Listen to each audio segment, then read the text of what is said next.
¿De dónde viene Jehová? Bueno, en Jueces capítulo 5, versículo 4, recoge una de las tradiciones más antiguas de Yahvé. Yahvé viene de la tierra de Seir, de la tierra de Temán, al sur, allá cerca de Madián.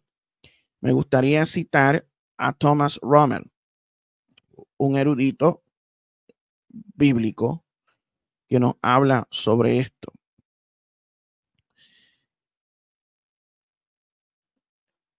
Se sigue que Yahvé o Jehová no es un Dios autóctono de Siria-Palestina. Está, por otra parte, ausente de todos los panteones, al menos según los textos conocidos hasta hoy día. Según los testimonios bíblicos, Jehová o Yahvé viene del sur. En Jueces capítulo 5, versículo 4. De Edom, en Abdías capítulo 3, versículo 3. De Temán, en el Salmo 68, versículo 9. De Sinaí. Lo que significa que la relación de Israel y su Dios es el fruto de un encuentro que se refleja en las narraciones bíblicas de la revelación divina en Sinaí. ¿Sabe? Yahvé comienza a ser el Dios de Israel desde Sinaí. Yahvé o Jehová no es, por lo tanto, el Dios de Israel desde siempre, sino desde la estadía en el país de Egipto, como lo dice el profeta Oseas en el capítulo 12, versículo 10. Así como sin duda hubo de ser pronunciado el nombre del Dios de Israel, nombre que los judíos jamás pronunciaban, no fue el único Dios aceptado y conocido en Israel. Tomemos inicialmente la versión primitiva del Cántico de Moisés en Deuteronomio capítulo 32 que estuvimos mencionando ahorita.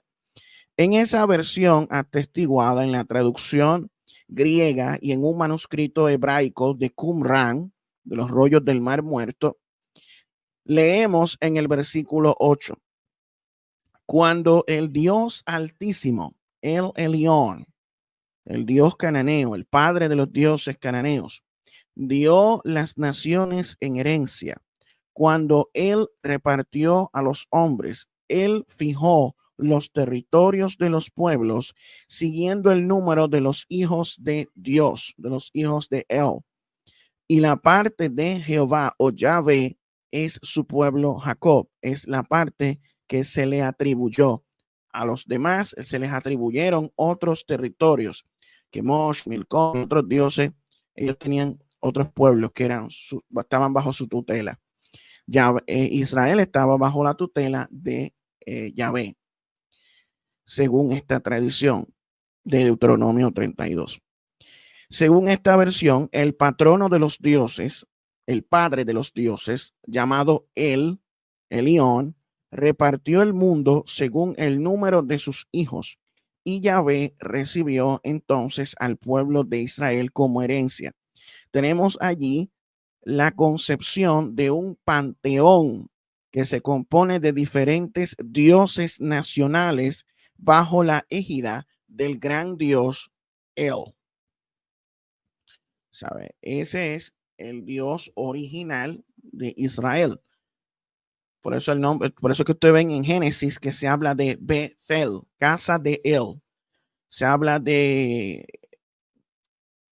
el Elohe Israel, Israel, el que lucha o el que preserva con Dios, que el nombre él significa Dios.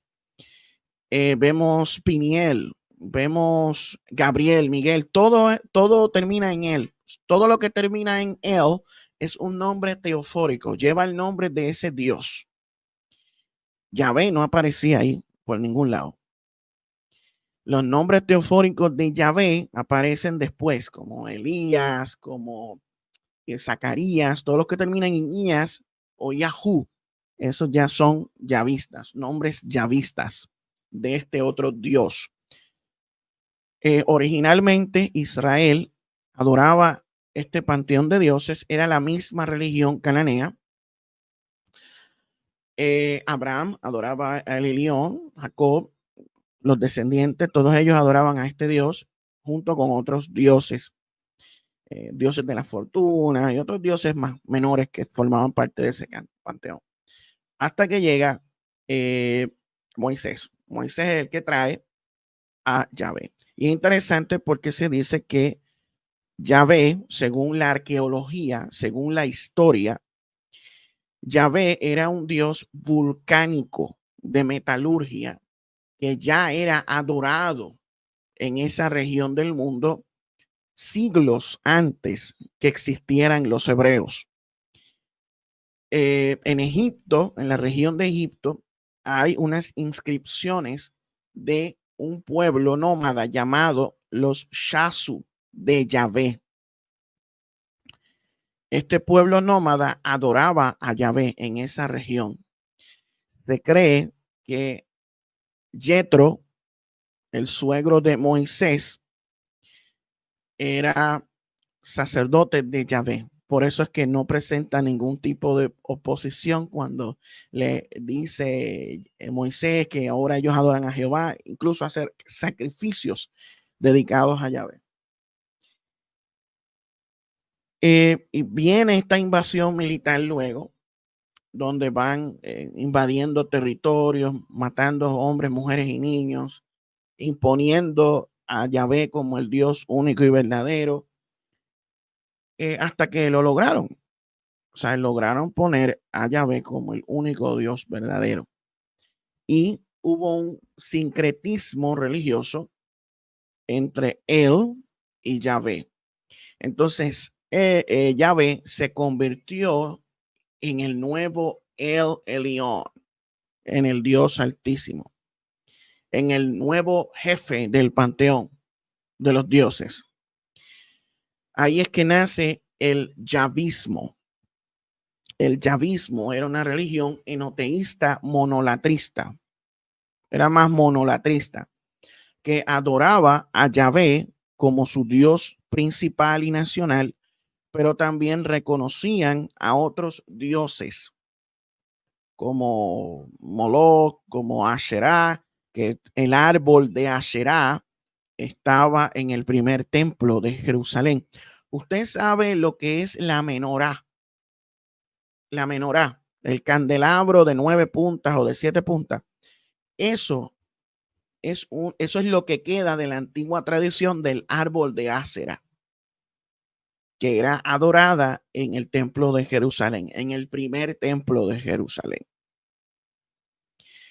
Y allí cerca había un altar a otro, había un templo a otros dioses, en fin, era muy distinto todo a lo que nos enseñan en la iglesia, lo que les enseñan a ustedes en los estudios bíblicos, que si los expositores, en los institutos bíblicos, en los seminarios, la cosa es bien diferente, muy distinta a eso. O sea, estaba hablando de un politeísmo, de un enoteísmo, de un monolatrismo. ¿Qué sucede? Cuando Babilonia invade a Judá, el reino de Judá, y destruye el primer templo, se lleva a mucha gente de Judá hacia Babilonia como esclavos, ¿verdad? Otros huyen, otros judíos huyen o yavistas huyen a Egipto y establecen una comunidad en Elefantina, donde conservan las tradiciones de la diosa reina del cielo. En Jeremías capítulo 44 se habla de todo esto. Eso es clave para entender todo lo que estamos hablando aquí. Pues este grupo de judíos yavistas, pues se establece en Egipto, construyen templos dedicados a Yahvé y a su consorte allá, mientras que los otros judíos estaban en Babilonia. Una vez ellos están en Babilonia, pues ellos son influenciados por las religiones babilónicas, por las religiones persas. Entonces, esa monolatría, cuando regresan a Judá otra vez, cuando se da el decreto de Ciro, Ciro, quien era adorador del dios Ahura Mazda, el dios de la primera religión monoteísta del mundo, el zoroastrismo persa, Ciro, pues permite que ellos vuelvan a su tierra y que construyan el templo y todas esas cuestiones. Ahí es que va evolucionando lo que es el judaísmo y el monoteísmo.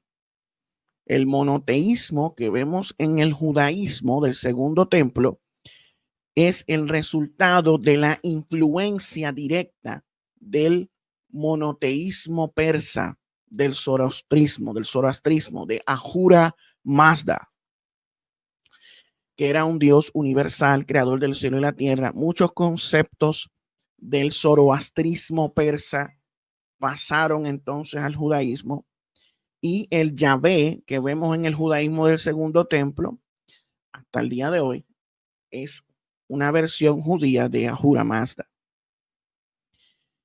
La idea de un salvador del mundo, la idea de la resurrección, la idea del bien y el mal, de ángeles y demonios, del juicio final, un montón de cosas vienen de allá. O sea que la religión de la Biblia, del pueblo de la Biblia, evolucionó varias veces por influencias externas, por reformas sociales y políticas también, las reformas deuteronomistas del rey Josías, o sea, que descubrieron el libro. Había gente que desconocía totalmente de que existía la Torá. Por eso es que se cree que la Torá se escribió, o parte de ella se escribió, en el siglo 7 antes de Cristo, un periodo después del exilio babilónico o durante el periodo del exilio babilónico. Son muchas cosas. No es tan simple como nos han enseñado. No existe eso de univocalidad, eso de inerrancia, eso son inventos. Inventos de un sistema que quiere controlarlo a usted para que usted crea lo que ellos le están vendiendo, el producto, y usted crea que eso es la verdad absoluta y que eso es la palabra de Dios, inerrante, infalible, que bajó del cielo. Entonces, porque ¿quién fue el que creó la Biblia que usted tiene ahí? El Nuevo Testamento en particular. ¿Quién estableció y determinó que esos 27 libros son la palabra de Dios? La Iglesia Católica. La Iglesia Católica fue quien determinó que esos 27 libros que usted tiene ahí en el Nuevo Testamento son palabra de Dios. No, que lo que hicieron fue reconocerlo, en verdad no, ellos no declararon, es lo mismo. Dieron el visto bueno de que esos 27 libros son palabra de Dios. Esos son los hechos, la realidad. Hay gente que no quiere aceptar la realidad y busca una explicación que los satisfaga y que los mantenga dentro de su paradigma. Pero la realidad es esta. O sea, la realidad es que la Iglesia Católica fue quien creó el Nuevo Testamento. Los conceptos de sola escritura, eso es un invento del siglo XVI. Invento del siglo XVI, de la Reforma Protestante. Otro invento fue la inerrancia de las escrituras, que se promulgó en iglesias evangélicas estadounidenses en el siglo XX, en 1960, la Declaración de Chicago. Ahí es que ellos comenzaron a promocionar la idea de que la Biblia es inerrante, que está exenta de error. Eso es un invento, un embuste. O sea, usted ve gente como John MacArthur, J.I. Packer, un montón de gente que enseñaba eso, pues está enseñando embustes, engaños, cosas que no son reales, que son presuposiciones e ideas que ellos tienen y enseñan como si fuera la verdad. Es así. Sé que no le va a gustar lo que estoy diciendo a mucha gente, pero pues todo lo que estoy diciendo usted lo puede verificar. Busca información, instrúyase, investigue y verá que estamos hablando cosas basadas en la realidad, no en fanatismos. Si usted lo que hace es preguntarle a otro que ya es fanático, pues el que es fanático le va a decir que todo lo que yo estoy diciendo aquí es embuste. Obviamente, esa va a ser la reacción. Pero si usted se da la tarea de investigar por usted mismo, de analizar las cosas, usted se va a darle cuenta que lo que estamos hablando está en la verdad. Y no estoy diciendo que esto es una verdad iluminada, que usted tiene que creer esto para ser salvo. Yo no estoy hablando de eso. Estoy hablando de la verdad en sentido de la realidad histórica. Muchos líderes religiosos lo que hacen es manipular la Biblia a conveniencia, de acuerdo a los sistemas de creencias que cada uno tenga en particular.